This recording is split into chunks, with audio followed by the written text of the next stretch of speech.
Bonsoir à tous. Donc oui, je vais essayer de faire vite. Je ne vais pas rentrer beaucoup dans la technique. Là, je vais plutôt vous partager le fruit de l'expérience des 12 derniers mois à observer ce qui se passait chez mes clients en termes d'IA générative. Et donc, on va parler quand on parle d'IA générative, on parle de productivité souvent, si ça accélère la productivité. Moi, j'aime pas du tout ce prisme-là. C'est vrai, hein, mais c'est une vision très individuelle. Moi, je parle plutôt de création de valeur. Et on va essayer de comprendre comment on peut arriver à créer de la valeur. Et j'aimerais bien discuter après avec vous, pour savoir comment on pourrait implémenter ça dans vos organisations. Voilà, donc une petite remise en contexte, un cas d'usage très simple, connu de tout le monde, le compte rendu de réunion. Voilà. Comment je le transforme pour créer cette valeur, quels impacts sur mon organe, et puis enfin, on tirera des conclusions un petit peu générales pour la suite. Voilà, cette slide-là, je l'avais partagée déjà l'année dernière. J'ai changé un peu les chiffres, hein, y a pas, mais ça n'a pas beaucoup bougé en fait. L'IA générative, 100% des gens en ont entendu parler. Ça, c'est pour simplifier. C'est 86% de la population qui en a entendu parler, 91% des moins de 35 ans. Voilà. Donc, tout le monde en a entendu parler. Il y a quand même 40% des gens qui l'utilisent à titre personnel ou professionnel très régulièrement. Et ça, c'est un chiffre qui a globalement augmenté. Par contre, il y a seulement 1% des entreprises qui déclarent avoir des cas d'usage matures de l'IA. Voilà. Pour une petite anecdote, je travaille chez un client, un grand client qui gère les transactions de cartes bancaires françaises et qui avait autorisé ChatGPT, les LLM en interne.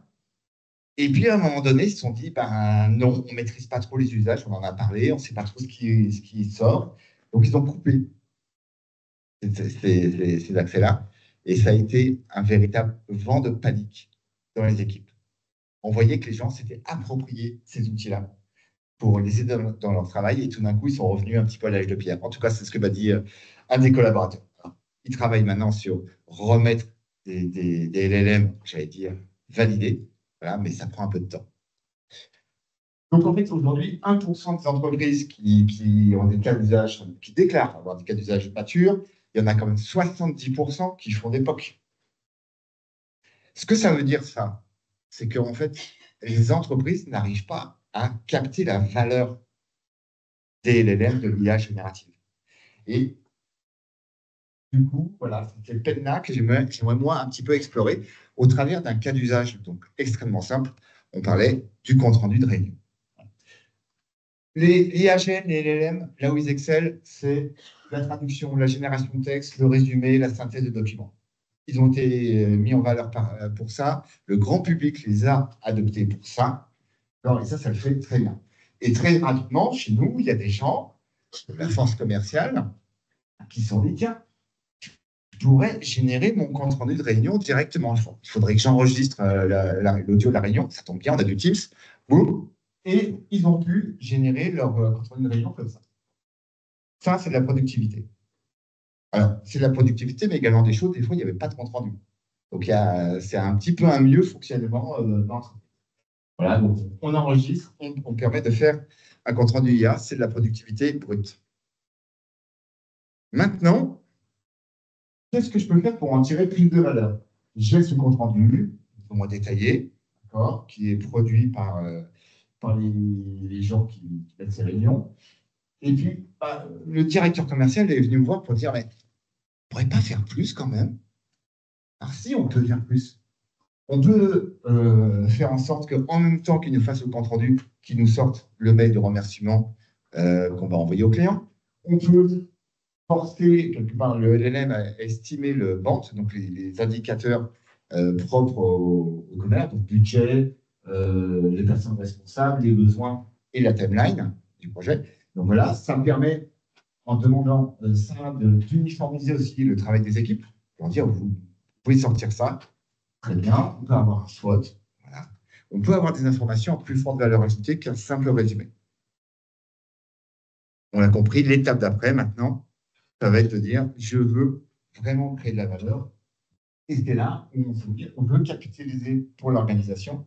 Donc, je vais encore passer un step, que c'est l'utilisation de l'IAGEN avec du prompt, même si les prompts sont bien dispatchés aux équipes qui utilisent les mêmes, on va dire, parce qu'on va. Hein, moi, je veux bien, mais je n'arrive pas à finir. Donc, on va mettre en place des outils pour les personnes en interne qui vont leur permettre de générer de manière totalement automatique tous les éléments dont on vient de parler. Ça, c'est la première brique d'automatisation qu'on a mise. C'est du Nine qu'on a mis en place. On a créé des web apps avec Nine. On pourra en parler, je pourrais vous les montrer après, ce n'est pas forcément d'intérêt. Donc, je viens charger ma réunion. Je vais pouvoir intervenir sur quelques paramètres si le type de réunion n'est pas bien compris, parce que ce n'est pas que du commerce, en fait. On peut faire plein de choses. Je peux changer, je peux vérifier que mes interlocuteurs ont bien été reconnus. Et puis, je vais avoir après la synthèse de tous mes documents qui va être produite. Voilà. Et une fois qu'on a eu ça, on a ces données qu'on a intégrées donc, dans le CRM, ça veut dire que je fais une réunion chez un client, puis une deuxième et une troisième. Je vais pouvoir ensuite reprendre tout ce matériel-là pour asseoir un petit peu la consistance des opportunités que je peux avoir, détecter d'autres opportunités que je n'aurais pas vues. Et donc, c'est vraiment des nouveaux usages pour le commercial. Il va pouvoir travailler de manière plus générale et pas uniquement sur sa mémoire ou uniquement sur ce qu'il aura rentré dans son CRM en termes d'opportunités. Donc, c'est une nouvelle méthode.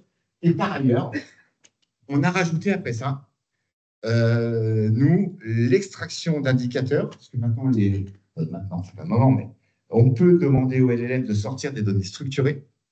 Donc, les hallucinations sont bien moindres là-dedans, parce que ce sont vraiment de la data qui est structurée, qui nous permet d'être directement intégrée dans le CRM.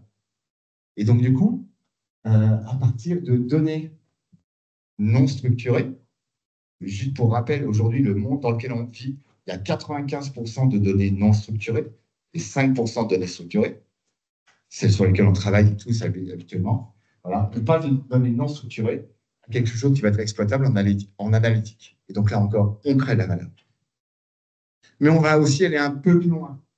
Derrière, on va utiliser les LLM pour faire du coaching.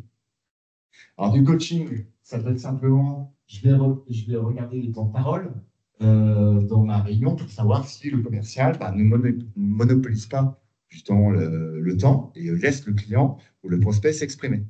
Voilà. Par exemple, ici, 62% de temps de parole, ce n'est pas forcément terrible, ça va nous permettre comme ça de montrer factuellement à la personne qu'elle prend un peu plus de temps et on va pouvoir la challenger ensuite. Je parle de coaching personnalisé parce qu'en fait, on a fait des petites choses qui sont assez marrantes. C'est que quand le LLM s'aperçoit qu'il y a des choses qui reviennent, il crée lui-même des objectifs qu'il viendra mesurer lors des prochains calls. Voilà. On a fait sous forme de gamification. Hein. C'est simplement pour essayer d'amener les gens à avoir une structure de présentation qui soit conforme à ce que l'on souhaite. Tout bêtement. Voilà, mais ça s'attaque pas au temps de parole. Il va y avoir un autre traitement des objections. Est-ce que la personne a une écoute active quand le client parle, sur ses besoins, etc. Et la dernière valeur qu'on amène à ça, c'est vraiment la direction commerciale, qui, elle, va pouvoir s'assurer de la conformité des messages qui sont passés, qui va pouvoir s'assurer, qui va pouvoir avoir de nouvelles métriques. Aujourd'hui, par exemple, quand vous avez quelqu'un, vous êtes en réunion avec quelqu'un va avoir un comportement, va avoir un ton qui va laisser présumer de son humeur, de son intérêt pour ce que vous lui présentez, etc.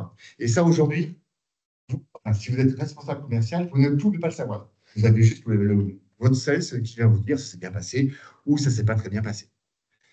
Le pourquoi, vous n'aurez pas forcément. Là, c'est des choses c'est des informations qu'on va pouvoir capter.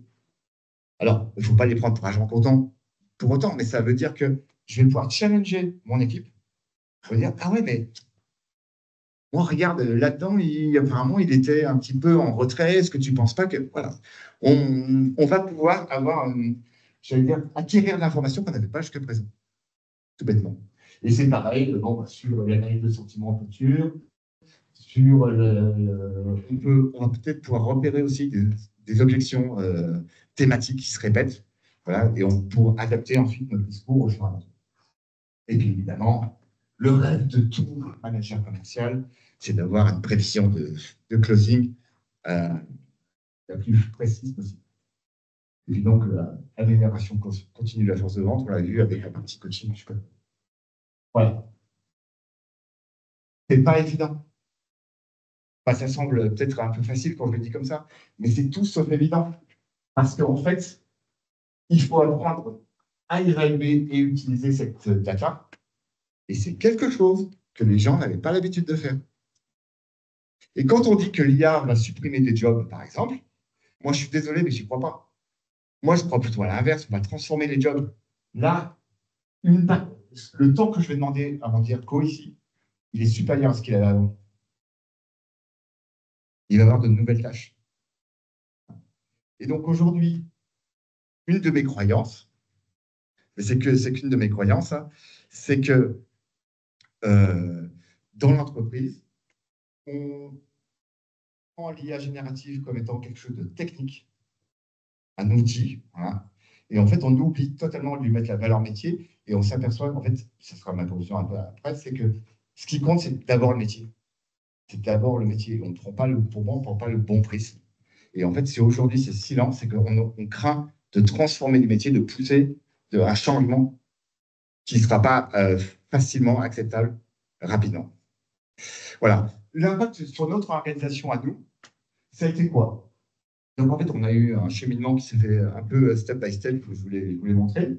Voilà, donc avec toutes les features dont on a parlé. Il y a plein de nouveaux besoins qui surgissent aujourd'hui. Tout a été fait avec des agents Nine. Donc, on a des LLM. On stocke nos résultats en base de données. On fait de la réentraînement de prompt. Je n'en ai pas parlé, mais on pourra en parler après. C'est aussi très important.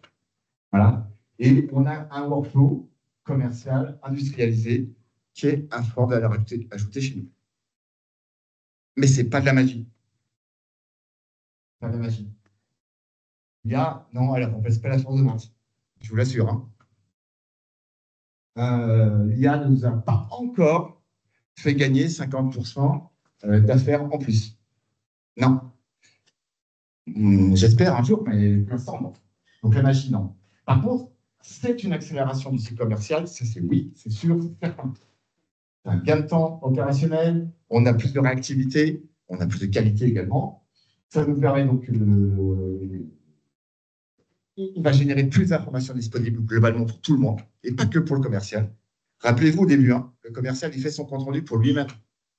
Là, on a un niveau entreprise, où tout le monde a accès au même niveau d'information. Et puis, en fait, ça nous amène voilà, des leviers plutôt rapides d'amélioration. Je parle par exemple d'onboarding. Les gens, on les onboard beaucoup plus rapidement parce que du coup, ils sont guidés plus facilement dans un cheminement pour la partie prospection. En conclusion, donc, l'IA générative n'est qu'un outil, point final. Et on ne limite pas l'IA générative à un simple gain de productivité. C'est un outil, un levier pour créer de la valeur au sein de workflow business qui reste à modifier ou à créer. Et puis, il y a aussi, on parle beaucoup d'agents en ce moment, il faut les voir comme des déclencheurs d'action. On va pouvoir structurer, exploiter immédiatement de la data pour lancer de nouvelles actions dans votre business. Ce n'est pas que du commerce, c'est applicable à tous les métiers. Voilà, donc je répète, et ma conclusion finale, c'est vraiment qu'en fait, aujourd'hui, on ne prend pas l'IA par le bon bout. L'IA, c'est un outil qui permet de transformer le business, tout comme l'analytics a pu le faire en arrivant il y a 15 ans. Voilà. Donc, je me dis, moi, je serais ravi d'en parler avec vous. C'est une théorie, je m'accroche beaucoup avec certains de mes pairs dessus, mais j'y tiens beaucoup et ça me tenait à cœur de vous la présenter ce soir.